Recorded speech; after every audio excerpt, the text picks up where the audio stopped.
The lie we've all been told. What if everything you thought you knew about the samurai was a lie? Hollywood tells us they were flawless warriors, honorable, disciplined, always ready to die for their lords with a katana in hand. But history tells a far messier story, the truth. The samurai weren't mythical superheroes, they were real people. Flawed, political, sometimes brutal, and the image we've built of them, it was carefully curated long after their swords were sheathed. Let's break through the fantasy and look at what the samurai actually were, and what they weren't. The myth of Bushido, the code that wasn't. We've all heard of Bushido, the way of the warrior, a code of honor, loyalty, and self-sacrifice. Supposedly every samurai lived and died by it. But here's the twist: Bushido, as we know it, wasn't even a thing during the height of samurai warfare. The term wasn't popularized until centuries after the Sengoku period, the era when samurai were actually fighting.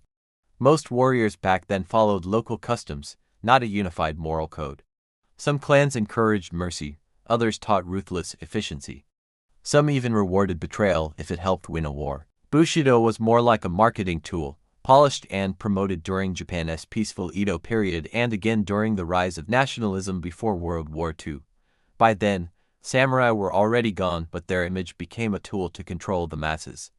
The myth of Bushido is beautiful, but the truth: samurai weren't monks with swords, they were survivors in a bloody, shifting world. Beyond the blade, the weapons of real samurai. If you asked someone to draw a samurai, they'd probably sketch a man holding a katana. And yes, the katana is iconic, but in battle, it wasn't the star of the show. Samurai in real wars relied more on bows, spears, and later guns. The longbow, or yumi, was their primary weapon during early periods. Spears yari were favored for their reach and battlefield utility. The sword was often a backup, used when things got messy up close. And here's the kicker: by the 1500s, samurai were using matchlock firearms imported from the Portuguese. Far from rejecting them, Japanese warlords mass-produced guns and rewrote their battle tactics around them. The idea that samurai only fought with swords is like saying medieval knights only jousted. It's cinematic, sure, but far from true. Seppuku, the ugly truth behind honorable death. Seppuku, the ritual suicide we associate with samurai honor, is one of the most dramatic images in all of Japanese history. A man kneels calmly, draws a blade across his abdomen, and dies with dignity. But reality wasn't that poetic. Yes, seppuku happened. But it was rare, gruesome, and often forced. In many cases, it wasn't a voluntary act of honor, it was a court-mandated punishment, used to give a political death a more noble face.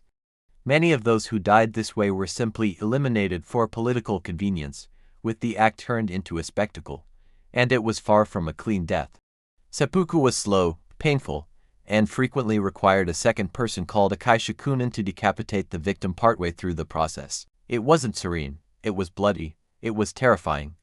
It's been romanticized in books and movies, but for most samurai, death came much more suddenly, and much less nobly. Samurai were not saints. The dirty work they did let us kill another myth: that samurai were always noble, always righteous. The truth: a large number of samurai operated more like feudal enforcers. They collected taxes, put down peasant revolts, and enforced their lord's will by any means necessary. Some were little more than official gangsters, loyal not to abstract honor, but to whoever paid them. During periods of peace, many samurai became bureaucrats, managing rice fields and land records. Others ran protection rackets, extorted local farmers, or used violence to climb social ranks. The Tokugawa shogunate even created a police system staffed by ex-samurai men who knew how to use force and weren't afraid to do so. Honor was preached, but in practice, power and loyalty were transactional. The women who fought, Onabugeisha. One of the biggest myths is that the samurai world was entirely male. But history remembers a different truth, one that's rarely told. Meet the Onabugeisha female warriors trained in combat, strategy, and leadership. These weren't just noble women defending their homes, they were skilled fighters who led armies. Tomo-Gozen, for example, was a 12th century warrior known for her archery, swordsmanship, and fearlessness in battle. She decapitated enemy generals and survived brutal skirmishes. Then there's Nakano Takeko, who fought and died during the Boshin War in the late 1800s. She led an all-female unit wielding naginata against government forces and became a national symbol of resistance.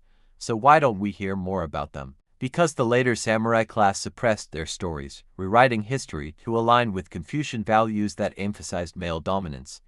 The myth says samurai were all men, reality says otherwise. Guns, treachery, and the real rules of survival. We've been taught that the samurai fought clean battles, face to face, with honor. But war is never that romantic. The Sengoku period, Japan's warring states era, was marked by chaos, betrayal, and ruthless strategy. Alliances shifted constantly, samurai defected, assassinated, and backstabbed to gain favor or land. And yes, they used guns a lot. Samurai armies incorporated thousands of arquebusiers, and in some battles, gunfire was the deciding factor.